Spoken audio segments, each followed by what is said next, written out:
स्वागत है सभी का बेहतर परवरिश चैनल पर। उम्मीद करती हूँ सभी अच्छे होंगे। सभी माँ बाप से आज मैं कहना चाहूँगी कि सभी पेरेंट्स चाहते हैं और ये भी बहुत अच्छे से समझते हैं कि अगर किसी का मतलब जो बच्चा है, अगर वो बेसमय मतलब बिना समय के या बच्चों माँ बाप के आंखों के सामने अगर उसे कुछ हो जाता है तो ये कितना मतलब दर्दनाक हो सकता है, ये बस माँ बाप ही समझ सकते हैं। दूसरी बात, हर माँ बाप यही चाहते हैं कि उनके बच्चे पढ़ें लिखें, खूब नाम रोशन करें, कुछ अच्छा करें। और ये भी बात आप जानते हैं कि हमारे देश में, बाहर का तो देखो हम नहीं कह सकते, लेकिन हमारे देश में और ख़ास तौर से मिडिल क्लास फैमिली जो होती हैं उनमें किस तरीके से सरकारी नौकरी को किस नज़रिए से देखा जाता है। अब बच्चा मेहनत भी करता है, सारी चीज़ें करता है, वो कई कई साल लगातार तैयारी भी करता है, लेकिन उसके बावजूद भी जो सत्ता में बैठे हुए लोग हैं वो उनका दर्द नहीं समझ सकते। वो किस प्रेशर से बच्चे गुजरते हैं, बच्चों पे कितना दबाव होता है उनके भविष्य का, उनके पेरेंट्स का, रिश्तेदारों का, या फिर उनका जो अंतर्द्वंद वो पढ़ाई में भी उनको अपना दिमाग लगाना पड़ता है और सारी चीज़ों को भी फेस करना पड़ता है। और ये चीज़ें जो हमारी मतलब जो सत्ता में बैठे हुए लोग हैं वो शायद समझना चाहते ही नहीं हैं, या उनको समझ में आता ही नहीं है, क्योंकि वो लोग एसी में, एसी गाड़ी में, एसी बंगले में, या फिर आराम से घूमते हैं, आराम से मौज लेते हैं। उनको कुछ लेना देना है नहीं। अपने बच्चों को हाई सोसाइटी में रखते हैं, हाई सोसाइटी में, या तो विदेशों में भेज देंगे, उनके बच्चे तो भाई विदेश पढ़ लेंगे, लेकिन जो आम पेरेंट्स हैं वो अपने बच्चों को कहाँ पढ़ाएंगे, वो क्या करेंगे। सरकारी स्कूल हैं, सरकारी स्कूलों की व्यवस्था तो आप जानते ही हमारे देश में क्या हालत है सरकारी स्कूल्स की। और मतलब क्या ही करेंगे, अमीरों के बच्चे तो पढ़ जाएंगे, उनके लिए तो ठीक है, उन्हें तो कोई लेना देना होता नहीं है। लेकिन जो मिडिल क्लास के बच्चे होते हैं वो कितना कुछ फेस करते हैं, और उसके बावजूद भी अगर वो एक मान लीजिए किसी परीक्षा की तैयारी कर रहे हैं और उस परीक्षा की तैयारी उन्होंने कर भी ली, अच्छे से पेपर भी दे दिया, लेकिन अगर पेपर लीक हो जाता है या पेपर में ट्रांसपेरेंसी नहीं रहती, उसमें भ्रष्टाचार होता है, तो फिर इसका जिम्मेदार कौन होता है। क्या सरकार इसकी जिम्मेदार नहीं है? क्यों सरकार जिम्मेदारी लेने से पीछे हटती है हमेशा? अगर यही सब देश में चीज़ें चलती रहेंगी तो देखिए हर कोई चाहता है, आप भी चाहते हैं, हम भी चाहते हैं कि हमारे बच्चे आगे खूब पढ़ें लिखें, आगे बढ़ें, उन्हें एक अच्छी सी नौकरी मिल जाए और बस जीवन सेटल हो जाए। हर किसी का यही सपना होता है, लेकिन ये सपना पूरा करने के लिए हमारे देश की जो व्यवस्थाएं वो भी तो सही होनी चाहिए। सारी व्यवस्थाएं ठीक तरीके से होनी चाहिए, क्योंकि बच्चों को पढ़ा लिखा लेंगे जैसे तैसे करके, सारी चीज़ें कर लेंगे, बच्चा मेहनत भी कर लेगा बेचारा, लेकिन सारी चीज़ें अगर व्यवस्था ठीक नहीं होती हैं तो फिर इसकी जिम्मेदार कौन है।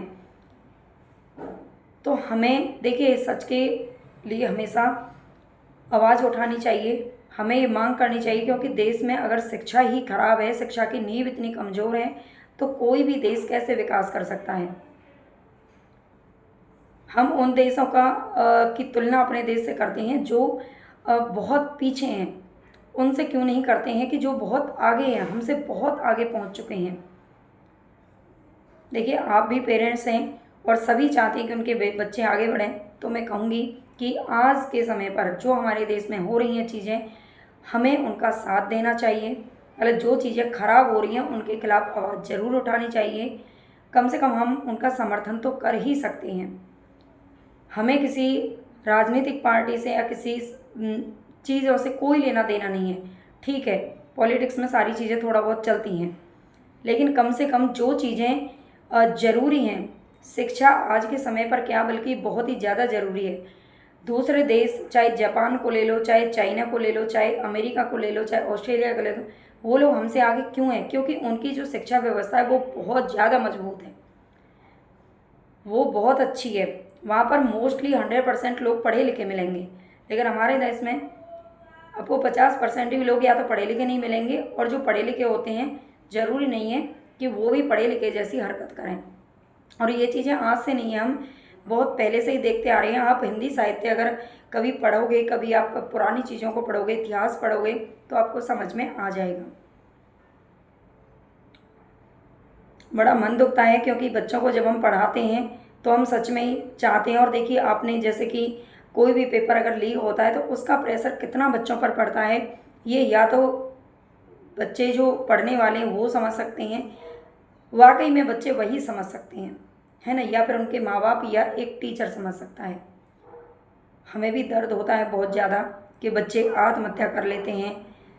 मैं आपसे आज यही कहूँगी, सबसे पहले तो जिन माँ बाप के बच्चे पढ़ रहे हैं, जो किसी भी कॉम्पिटिटिव एग्ज़ाम की तैयारी कर रहे हैं, अपने बच्चों का साथ दीजिए, उन्हें मजबूत बनाइए, उन्हें इतना कमज़ोर मत कर दीजिए, उनके ऊपर इतना प्रेशर मत डाल दीजिए कि बच्चे छोटी सी मतलब उन फेल होने पर वो क्या आत्महत्या जैसा गलत कदम है जो उठा लें, अपनी ज़िंदगी ख़त्म कर लें।